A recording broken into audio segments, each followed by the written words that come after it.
Hello, everyone. I'm Dashawn Farad. Welcome to another edition of Right and Exact. Today we have with us a very phenomenal individual, a director, writer, documentarian, as well as a brilliant editor. Actually, he's brilliant in all those areas. He's worked with Spike Lee for quite some time, and he's made a name of in his own right, on his own. We'd like to welcome to our show Mr. Sam Pollard. Today he's going to be discussing with us a documentary about Maynard Jackson, who was the first African-American mayor of Atlanta, Georgia. And we have here, just to let you know, some of Mr. Pollard's credits include the Peabody Award. He has edited, between 1990 and 2000, Mr. Pollard had edited a number of Spike Lee's films, included Mo Better Blues, Jungle Fever, Girl 6, Clockers, and Bamboozled, among other things. Also, Mr. Pollard and Mr. Lee co-produced a couple of documentary productions for the small and big screen. Spike Lee presents Mike Tyson, which was a biographical sketch for HBO, for which Mr. Pollard received an Emmy, and Four Little Girls, a feature-length documentary about the 1965 Birmingham church bombings, which was nominated for an Academy Award. But in the meantime, we're going to speak about Mr. Pollard's latest project about the phenomenal mayor who actually ruffled a few feathers during his time in office. Mr. Pollard, welcome to the show. My pleasure. I want to give you one correction. The church bombing in Birmingham was in 1963. I'm very sorry. That's all right. That's a typo in the bio. I was approached about 2.5 years ago by Maynard Jackson's son, Maynard Jackson III, also known as Buzzy, and Maynard Jackson III's wife, Wendy Jackson, to come on and direct a documentary about Maynard Jackson. And, I had known a lot about Maynard. In my early in my career as an editor, I happened to work on a little short documentary about the three of the first black mayors in the United States. Coleman Young, Thomas Bradley, and Maynard Jackson. So I was aware of Maynard Jackson back when he first became mayor in 1973. Now Coleman Young, he was the first black mayor of Detroit. Is that right?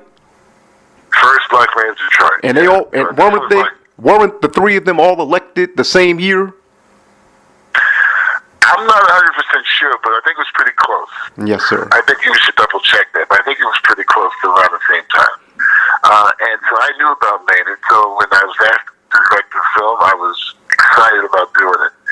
And, the thing that's always great about doing these documentaries is that as you start to do the research, you get to really know who these people are and how complicated their lives are, as both his life was as both a politician and as a human being, as a everyday person. So I had great support from the family. They were able to get the interviews with Reverend Jackson, Andy Young, Vernon Jordan, Al Sharpton, Reverend Joseph Lowry, family members, his widow Valerie Jackson, his children, his other children, and even Bill Clinton. Former President Bill Clinton did an interview for the film.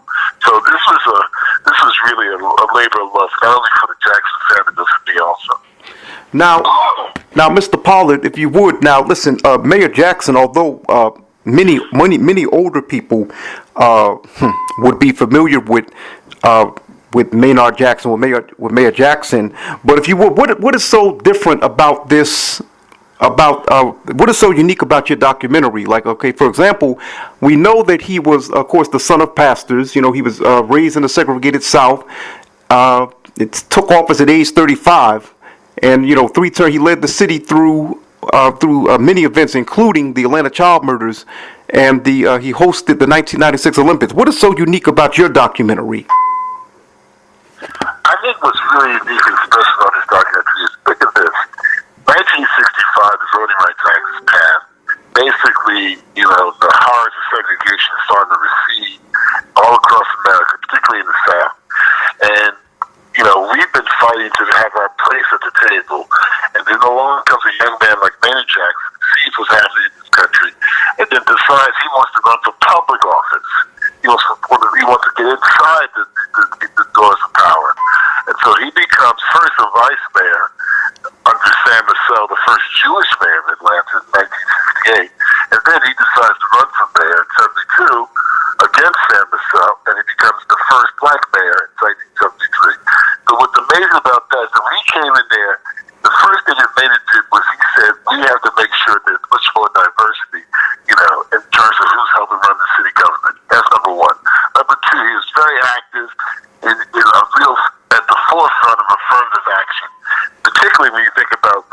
building of the Atlanta airport. He made sure that there was, black people involved in the building of the airport. Now, and he didn't take no for an answer. Now, I must ask you, Mr. Pollard, now, I'm glad you mentioned the airport. Many of us who are aware of that situation, we know that there was a big controversy concerning that, because he was definitely uncompromising. He said you have to hire black workers from Atlanta in particular if you want this airport to be built. Just talk a little bit about that, the controversy surrounding that. Well, the contractors, who were primarily white, didn't think there was anybody capable from the black community who could help build this airport. And he wanted to make them understand that there was. So what he did, and making sure there was much more, African American involvement in the airport, he said, let's expand the airport behind it, which meant that he could get more black people and contractors involved in that, So that was pivotal and crucial. And he constantly stepped on toes within the white establishment as he was making these breakthroughs. And I think, we say this in the film, I think it has an impact on his career after he was mayor for 2 terms. He tried to find a job in Atlanta, and he couldn't initially find a job in Atlanta. He had to go to Chicago to find a job because there was a payback, in my opinion, from many businessmen in the white businessmen in the community who felt that Maynard had stepped on their toes. So he's a very proactive mayor. But the other thing that we do is that we look at Maynard Jackson doing the Atlanta child murder, and I thought it was very important to interview someone who had lost a loved one and how they felt about Maynard Jackson. Because I didn't want to paint a picture of him as just, the crusader, everything he did was perfect. So by interviewing this mother who lost her daughter, I got a sense from her, that they, members of the black community had some issues and felt that Maynard wasn't doing enough during the Atlanta child murders. So I'm trying to make sure that we see Maynard Jackson from all perspectives. And in many ways, being a young mayor at 35, I like to say, and I think someone says in the film, he was really Obama before there was Obama. Yes, I've actually heard people actually describe him as that, as like that trailblazer, that pioneer in terms of politics, black politics in particular. I've actually heard many people say that at that time. From what I understand, he ran against Mr. Herman Talmadge, who they used for Senate before he ran for mayor, who they used to refer to as the King Maker. Do you go into that? That's right. Yeah, I'm aware of that. But he realized, even though he lost to Herman Talmadge, he knew that within the Atlanta community that there was a growing black populace who would vote for a black man if they ran for office.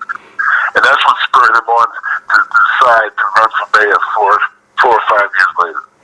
Now, often he's been referred to as transforming Atlanta into a black Mecca, and of course we've heard that term be used to describe Harlem.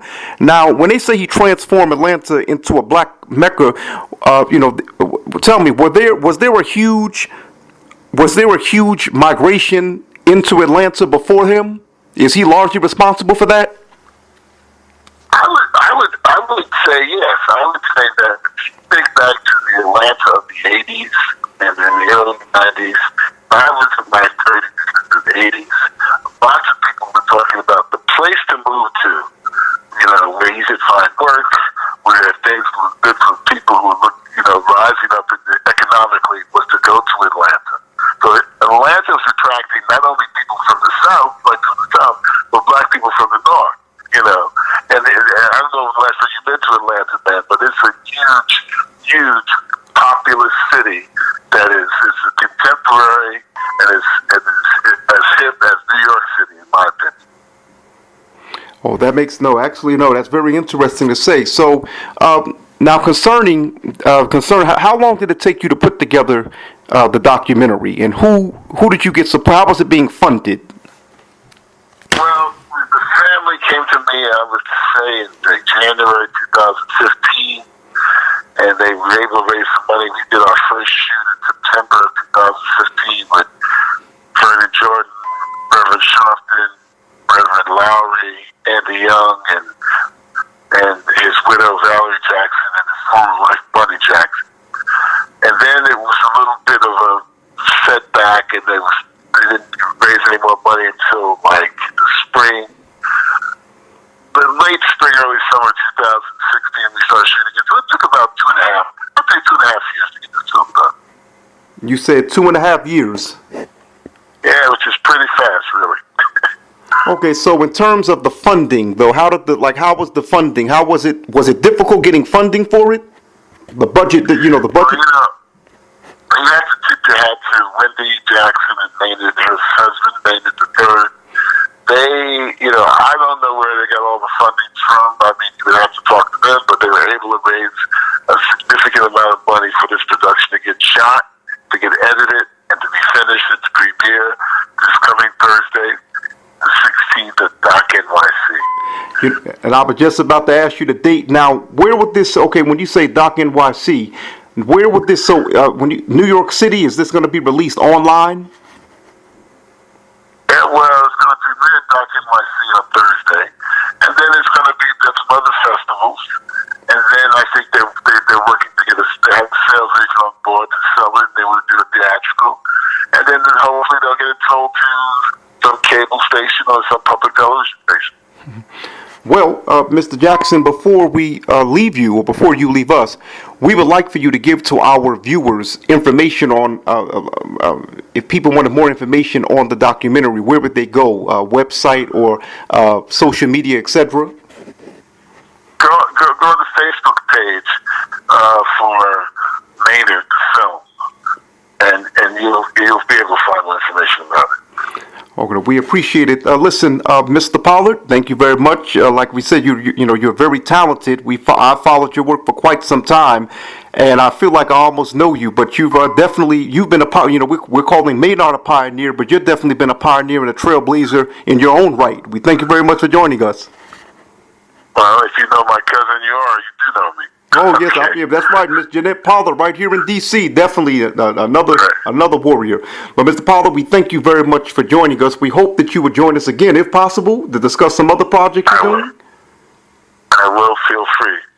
Okay. Okay. Thank you very much for joining us, and we also would like to thank our viewers for listening to Right and Exact. I'm Dashawn Farad.